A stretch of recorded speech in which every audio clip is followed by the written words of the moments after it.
पाठ 20 रचनात्मक अभिव्यक्ति क्रिएटिव एक्सप्रेशन। अपने भावों और विचारों को प्रकट करने का साधन भाषा है। हमारी अभिव्यक्ति चाहे मौखिक हो अथवा लिखित, स्पष्ट और स्वाभाविक होने के साथ साथ सरल होनी चाहिए।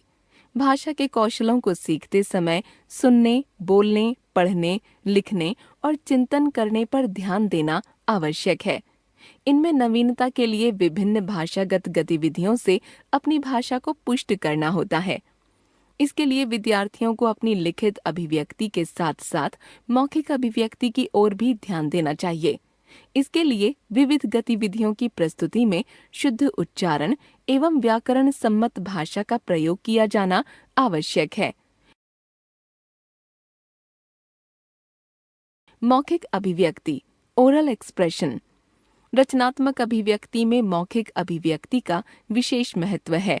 भाषा के कौशलों को सीखते समय अधिक बल सुनने और बोलने पर होता है। परीक्षा में तथा विविध प्रतियोगिताओं में स्वयं को सिद्ध करने के लिए मौखिक अभिव्यक्ति का महत्वपूर्ण स्थान है। मौखिक अभिव्यक्ति में कविता गायन, वाद विवाद, कहानी सुनाना, परिचय लेना देना, मंच संचालन, अभिनय, भाषण तथा सामूहिक चर्चा आदि प्रमुख हैं। इसके लिए विद्यार्थी को यह भी समझना चाहिए कि उसे किन बिंदुओं पर आंका जाएगा। मौखिक अभिव्यक्ति के लिए ध्यान देने योग्य बिंदु। भाषा सभ्य एवं शिष्टता पूर्ण हो। व्यंग्यात्मक भाषा का प्रयोग नहीं करना चाहिए। दूसरे व्यक्ति से संबंध एवं स्तर का ध्यान देना चाहिए। हास परिहास की सीमा सदैव निश्चित करनी चाहिए। उसका उल्लंघन नहीं करना चाहिए। कविता पाठ। छात्रों में आत्मविश्वास बढ़ाने के लिए कविता पाठ एक उपयोगी विधा है। इसके लिए छात्रों का मूल्यांकन भी किया जाना चाहिए ताकि छात्रों में पर्यवेक्षण शक्ति का विकास हो। कविता पाठ करते समय ध्यान देने योग्य बिंदु। कविता भली भांति याद होनी चाहिए। विषय के अनुकूल आरोह अवरोह होना चाहिए। जैसे देशभक्ति की कविता में ओज एवं उत्साह का भाव हो। प्राकृतिक सौंदर्य वाली कविताएं भाव विभोर होकर सुनानी चाहिए।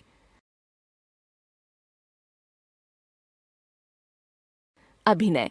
छात्रों में भाषा कौशल के विकास के लिए तथा उनमें आत्मविश्वास उत्पन्न करने के लिए अभिनय या भूमिका निर्वहन रोल प्ले एक महत्वपूर्ण गतिविधि है। छोटे छोटे संवादों वाले नाटक लिखना, मंच सज्जा, वेशभूषा, संवाद बोलना आदि इसके अंतर्गत आते हैं। भूमिका निर्वहन करते समय ध्यान देने योग्य बिंदु। छात्र किसी पाठ विशेष या कहानी आदि को नाटक रूप में लिखकर प्रस्तुत करें। संवादों की भाषा सरल, सहज और भावानुकूल हो। विचारों का क्रमबद्ध आदान प्रदान हो।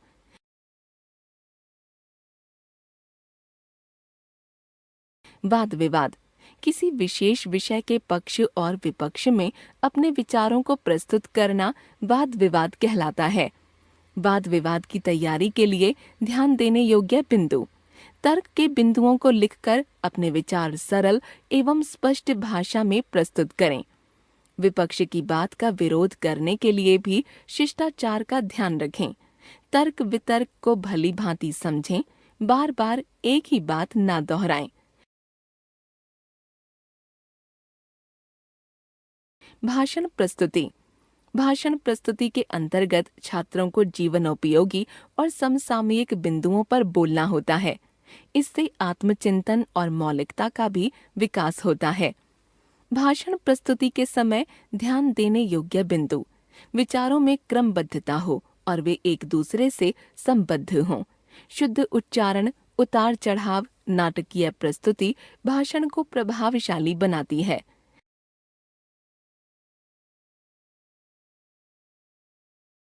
लिखित अभिव्यक्ति रिटन एक्सप्रेशन। लिखित अभिव्यक्ति के अंतर्गत चित्र वर्णन, कहानी लेखन, विज्ञापन रचना, अनुच्छेद लेखन, निबंध लेखन आदि के माध्यम से छात्रों को लेखन कला में सशक्त बनाया जाता है।